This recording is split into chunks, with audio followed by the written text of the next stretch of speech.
Good morning and welcome back to the Good Morning Stars podcast. I am your host, Cameron Mile, and man, has it been a while. Almost a full year, actually. But we are back with more Dallas Stars playoff hockey. And yeah, last night, Stars won 4-2 against Minnesota Wild in game two to split the series 1-1, going back to Minnesota. And it was a wild one. It was a close one, despite the score. It was much closer than it would depict. There was a lot of emotions. There was about a million penalties. And yeah, it was a pretty chaotic game, all things considered. But the Stars came out on top. This was a really big game for them. Um, I said this about halfway through the game. If they lost this, um, I thought that this would be a series losing game for the Stars, just because of the Minnesota is just so good. Going down 2-0 to them, going back to Minnesota would have just seemed like a death sentence. Um, I know they've done it before, but yeah, it just didn't seem like it would happen again. But good news is we don't have to worry about that anymore. The series is tied 1-1. It seems very similar to how the 2020, I think it was 2022 actually, the 2022 series went. It was 2023. I think it was 2023. Yeah, very similar how that series is going. There's a lot of emotions, a lot of penalties. So yeah, it was a nuts game. We got started. We went up 1-0, which is also been something that we've struggled with in the playoffs in recent years. Is starting fast and early. Wyatt Johnston got a super lucky bounce off the back of the boards and bounced in off of Wallstedt to go up 1-0. It was a great goal. You could tell that the momentum was in Dallas's favor to start the game. And then, you had that massive Colin Blackwell hit on Trennan. That took him out of the game. It was a clean, open ice hit. Really got the fans going. It felt like that was kind of the, big indicator that, like, hey, the Stars are here to play. We're not messing around anymore. We're not tiptoeing into, any more games. We're kind of coming out full speed ahead, which was really cool to see.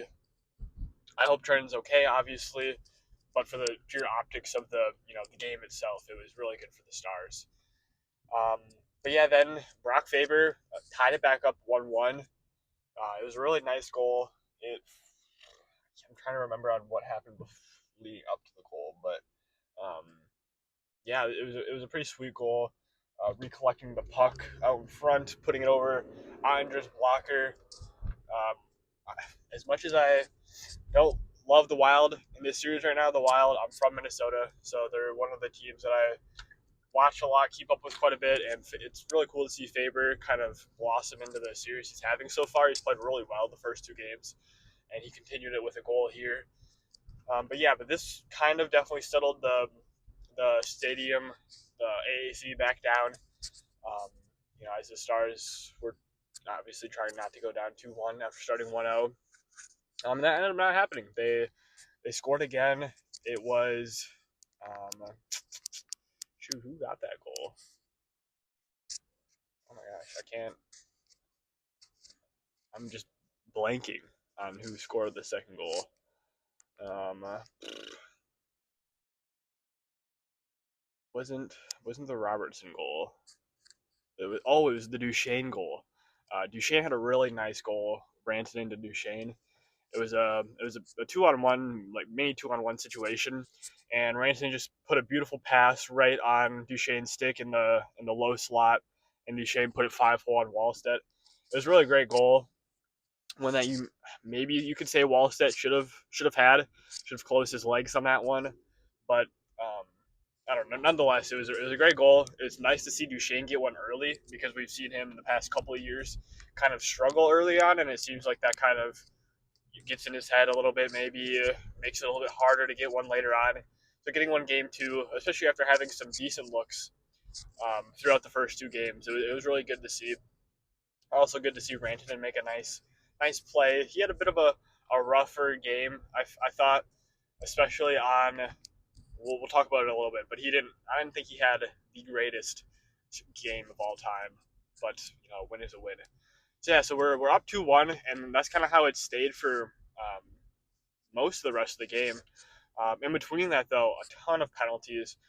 We saw it was basically like Wild get a penalty, Stars get a penalty, Wild get a penalty. I think that it was literally a back-to-back-to-back penalties. Um, at one point in the second period, it was insane. I genuinely thought the second period would never end.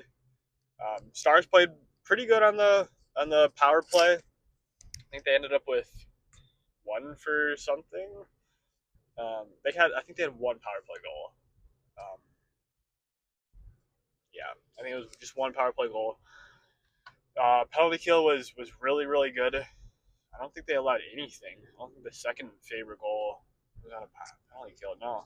So yeah, special teams played pretty good. I would like to see the power play be a little bit more threatening, but yeah, the emotions were super high. The Marcus Foligno, Nick Foligno were both kind of you know turning heads for Stars fans as far as what they were doing. We always saw the kind of scary end of second period collision with Foligno and Harley, where Foligno kind of took Harley into the stanchion corner and suplexed him. I would be saying it kindly. I see a lot of Stars fans freaking out about it. I don't think it was like the most intentional thing ever. He said that it wouldn't have happened if there wasn't a stanchion there, and I think I kind of agree with that. Um, but it was just really awkward to kind of like say, okay, we're going into the station together. I'm gonna grab your neck and kind of pull you down, type of thing. I have no idea how it ended up in a just like a 2-minute penalty. There was a couple of questionable calls on really both sides tonight. More so, I think the Stars ended up on a penalty kill after scoring a goal because a Wild player, I think it was Eriksson Ek, jumped into the goal celebration, and I don't even know what really happened. They didn't really show it on the replay, but yeah, it was kind of a weird situation.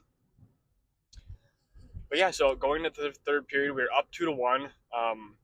It was feeling good. It was definitely close, and if I was really nervous about the Stars kind of coming out flat, coming out a little bit nervous to not kind of get scored on.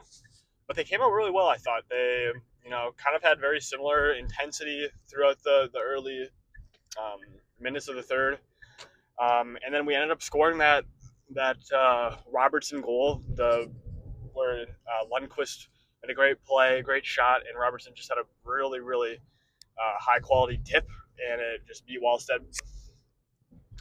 So yeah, going up 3-1, it was awesome. I thought the game was pretty much over at that point. It was, I think, 14-ish minutes left in the third. Up 2 goals. The team was buzzing. I don't think the Wild had the shot so far in the period. It might have even been more than 6 minutes into the third. But yeah, they were playing great. And then they kind of started doing what I thought they were going to do at the beginning of the third, which was kind of just sit back and let the Wild kind of take it to them a little bit. And that's kind of what they did after they scored. The Wild got like a good solid minute or two of high quality possession time in the offensive zone, and it ended up eventually turning into another Brock Faber goal.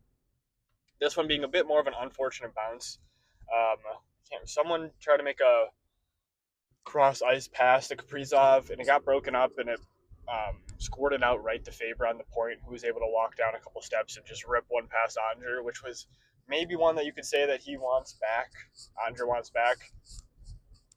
But yeah, it was a bit of a rough sequence of events. It looked like puck kind of squirted out, and Rantanen kind of, I don't know if he must have just not seen it, because he kind of just glided right past it, like super casually, like he was in a beer league. So that wasn't great to see on the replay. Like I said, I don't think he had that great of a night, all in all, especially defensively. And then you'd like to see somebody get up to the point, I think, to challenge Faber there. But at 3-2, I was really nervous. We had just taken to him all game, and they were still somehow hanging in there, just based off of a few minutes, basically, of good zone time. And so it was basically clench your butt cheeks for the rest of the game mode.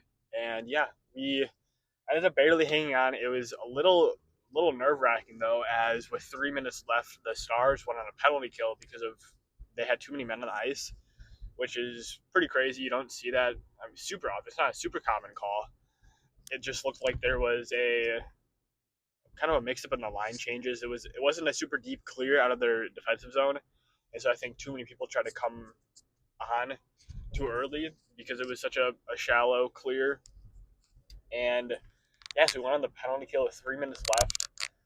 The Wild decided not to pull the goalie, being it 5-on-4, down 1, 3 minutes left, and that caught a lot of flack from Wild fans I saw after the game, as the Wild ended up going on to not score, and then literally immediately after, they got, I think, confused with pulling Wallstedt. Wallstedt looked a little confused, and they ended up with 6 guys out there after the penalty. So then the Wild, immediately after the Stars got a too many men on the ice, get their own too many men on the ice. And this was basically the dagger, because now they're on the penalty kill with a little bit less than 2 minutes left in the game. And they're in a position where they're forced to pull Wallstedt now to just make it a 5-on-5, not even get the extra man out there. And the Stars end up getting like the luckiest bounce, and it ends up going into the empty net pretty early on in the power play. And so I guess there was 2 power play goals. Yeah, we end up winning 4-2. The Wild got a really weird penalty with like 15, 20 seconds left in the game for slashing when the game was kind of already out of reach for them. But yeah, so we ended up taking the W. It was a really great game. I felt like everybody played pretty well. We didn't play great 5-on-5. I would say there's still a bit of work to be done there, but I definitely think the line combinations worked better. I liked Ritzy on the first line. I thought the steal, Ben Harai, or I'm saying his name right, Hurai. I thought that line played pretty well, especially Harai. He looked really, really comfortable for it just being his second playoff game ever and having so little NHL experience. So I thought he played really well. The Duchesne Robertson Bork line, I didn't think it looked super as well as it did in game 1, but looking at the advanced stats, I guess they did. So we'll take it. But yeah, and then the first line I thought played decently well. So it was all really well played performance, I would say. Defense played really well. But yeah, so we head to game 3 now on Wednesday in Minnesota, and we will see how that goes. But yeah, that's going to be it for the Good Morning Stars podcast. I hope you guys all enjoyed. And yeah, have a great day, honestly.